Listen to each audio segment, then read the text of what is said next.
Chapter 2. Ilang araw din na nakagawa si Ailey ng paraan kung papaanong maiiwasan si Jared, pero ngayon ay hindi niya alam kung ano ang gagawin niya.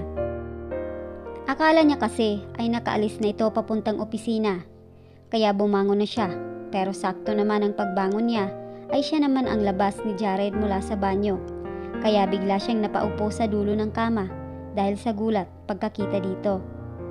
Nakatapis lang ng towel ang ibabang bahagi ng katawan nito, kaya naman nalaki ang mga mata niya habang titig na titig siya dito. Hindi rin niya maiwasan na hindi mapalunok. Ang ganda naman kasi ng katawan nito, yummy yummy. Para tuloy na wala na ang gutom na nararamdaman niya dahil busog na ang mga mata niya sa nakikitang nakatambad sa harapan niya. Wow! What a reaction! Tumatawang reaksyon ni Jared dahil sa nakitang reaksyon ng asawa. Kaya naman napayuko tuloy si Ailey dahil sa sinabi ni Jared. Sorry, nagulat lang ako. Parang napahiya na saad niya dito. Mas lalong lumakas patuloy ang tawa ni Jared dahil sa sinagot ng asawa. Sa susunod kasi, huwag ka nang magbabakasyon ng ganun katagal para hindi mo namimiss ang katawan ko. Pang-aasar na saad pa nito, kaya naman namula tuloy si Ailey. Mas lalo din yumuko pa si Ailey para hindi makita ni Jared ang pamumula niya, kaya naman hindi niya tuloy napansin na nakalapit na pala ito sa kanya. Bigla naman siyang napaangat ng tingin dahil sa malamig na tubig na tumulo sa kamay niya, pero pagkaangat niya ay sakto namang nagsalubong ang mga mata nila ni Jared. Kaya nagulat siya, kaya naman muntikan na siyang mahulog sa pagkakaupo sa kama. Buti na lang at nahawakan siya nito. Pero sa paglapat ng balat nito sa balat niya, ay para siyang nakuryente. Kaya agad niyang nabawi ang kamay na hawak nito, at sa pagbawi niya ng kanyang kamay ay hindi naman niya sinasadyang nahagip ng kamay niya ang towel na nakatapis dito. Napalakas ang sigaw niya dahil tumambad sa kanya ang bagay na hindi naman niya dapat makita. Agad tuloy siyang napatakip ng mata. Samantala ay hindi naman maiwasan ni Jared na mapakunot ng noo dahil sa pagtataka sa naging reaksyon ng asawa.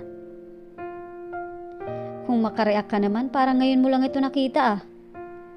Birong ani na lang ni Jared, na kahit na nagtataka ay hindi na lang niya masyadong pinansin iyon dahil baka naman nagbibiro lang ito sa reaksyon. Pero hindi naman ugali ni Hera na magbiro. Pero baka naman nagbago na ito, ay hindi niya alam. Basta hindi na lang niya pinansin ang reaksyon nito. Samantala ay kumakabog naman ang malakas ang dibdib ni Ailey dahil sa nakita. Hindi niya alam kung papaanong kakalmahin ang sarili. Ailey, relax lang. Relax lang please. Act normal kung ayaw mong mahalata ka.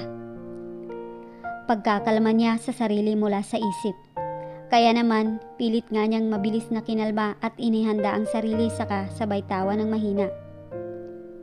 Ikaw naman, hindi ka na mabiro. Palusot na lang niya para hindi ito maghinala, saka tumayo na siya at pilit na iniwasan na hindi na tumingin sa nakatambad na harapan niya.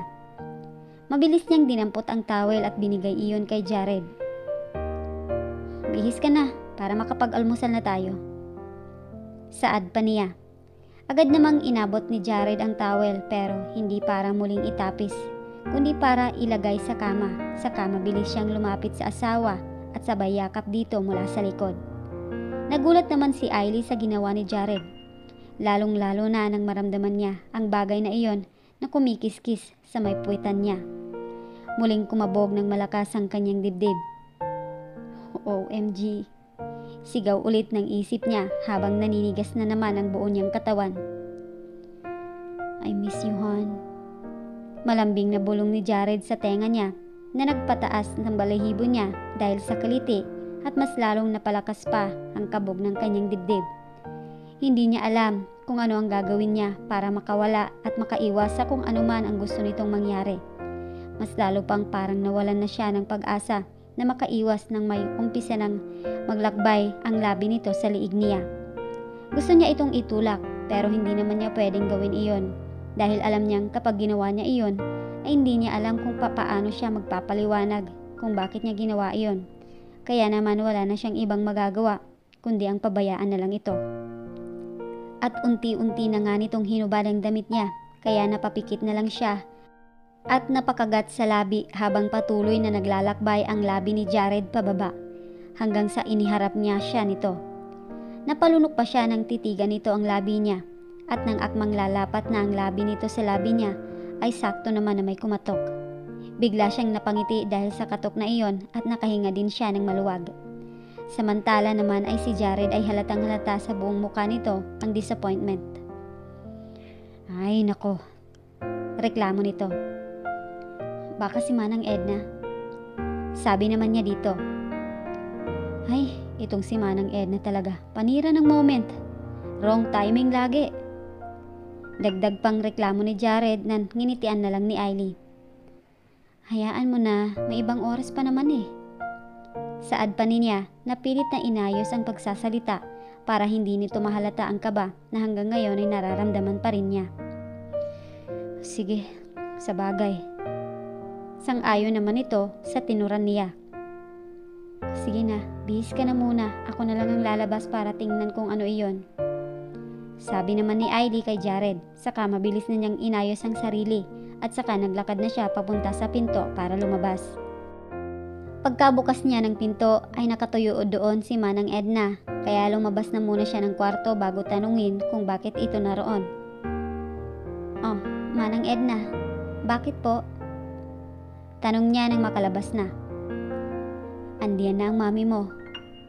Pagbibigay alam nito sa kanya kaya bigla siyang natigilan. Ni minsan kasi ay hindi man lang siya nito dinalaw kaya hindi na niya matandaan kung ano man ang itsura nito o kung ano ang pakiramdam na makita ang nanay. Bata pa siya nang huli niya itong makasama. Actually ay hindi na nga niya matandaan ang moment na iyon dahil 2 years pa lang sila noon nang maghiwalay ang mga magulang nila at isama siya ng dad niya. Oh, bakit iha? May problema ba? Pag-aalalang tanong ni Manang Edna dahil marahil napansin nito ang pagkatulala niya. Wala naman po. Pagsisinungaling na sagot naman niya. Napatango-tango na lang si Manang Edna. Sa sagot niya, mabuti pa puntahan mo muna ang mami mo at kanina pa iyon naghihintay. Saad na lang nito kaya napatango-tango na rin siya. Itong moment na ito talaga ang hindi niya napaghandaan. Hindi naman kasi niya iniisip na makikita niya agad ang nanay nila. Akala kasi niya ay nasa Amerika ito at maliit lang ang chance na magkita silang dalawa. Pero siguro ang tadhana na rin ang gumawa para magkita sila. Pero syempre, hindi naman niya pwedeng sabihin dito ang totoo na siya si Ailey. Ang isa pa nitong anak dahil may kasunduan sila ni Hera na kahit ang nanay nila ay hindi dapat malaman ang tungkol sa sitwasyon nito. Habang naglalakad pababa ay pilit niyang kinakalma at inihahanda ang sarili kung paanong haharapin ang mom nila na hindi nito mahahalata na hindi si Hera ang kaharap nito. Wala naman masyadong pinag-usapan sina Ailey at ang ina. Nangumusta lang naman ito saka umalis na rin ito agad dahil babalik na raw ito sa Amerika. Hindi rin naman siya makapagsalita ng madami dahil ayaw niyang mahalata nito na hindi siya ito. Kaya tango lang siya ng tango sa lahat ng sinasabi nito, which is ganoon din naman ang ugali ng kakambal niya, kaya hindi na magtataka ang nanay nila kung hindi man siya magsalita. Buti na lang din at agad na itong umalis, dahil kung hindi ay hindi niya alam kung papaanong pipigilan pa niya ang luha, dahil sa tuwa na sa wakas ay nakita niya rin ito. Kahit naman kasi kahit minsan ay hindi man lang ito nag-effort na makita siya, ay hindi siya nagtanim ng sama ng loob dito. Kahit pagbalik-balik ta rin pa ang mundo, ay nanay niya pa rin ito. Oo, may tampo, pero hindi siya galit. Oh, nasa na si ma'am? Narinig niyang tanong ni Jared na nasa likod na pala niya. Sabi ni Manang Edna, dito daw siya. Dagdag pa nito. Si ma'am? Umalis na, nagpaalam lang naman kasi siyang babalik na siya sa Amerika. Sagot naman niya na nakaharap na dito. Napatango-tango naman si Jared sa sinagot ng asawa. Sayang pala, hindi ko siya naabutan. Anito. Hayaan mo na. Sabi naman niya.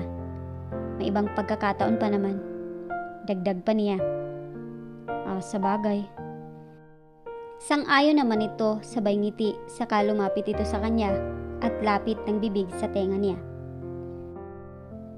Almusal na muna tayo, tapos tuloy na natin ang naudlot nating ginagawa. Bulong nito sa kanya na nagsanhi ng kakaibang kiliti dahil sa init ng hininga nitong nararamdaman niyang dumampi sa kanyang balat. Bigla ding nanlamig ang buo niyang katawan at para siyang estatwa dahil sa paninigas ng katawan. Are you okay, Han? Biglang usisa ni Jared dahil marahil napansin nito ang panglalamig at paninigas ng katawan niya. Tumango-tango naman siya na parang robot. Are you sure? Paninigurado nito dahil hindi ito kumbinsido. Oo naman. Oh, bakit parang nanlalamig at naninigas ang buong mong katawan? Patuloy na pangungusisa nito. Pilit naman niyang kinalma ang sarili at sabay ngumiti ng pilit. Baka dahil sa gutom lang. Pagsisinungaling na sagot niya. Kumunot naman ang noo ni Jared at parang hindi pa rin kumbinsido sa sagot ng asawa. Kaya naman si Ailey ay mas linaparan pa ang pagkakangiti para mawala na ang pagdududa ni Jared. Saka ikinawit niya ang kamay sa braso nito. Tara na nga, kain na muna tayo. Yakag na niya dito.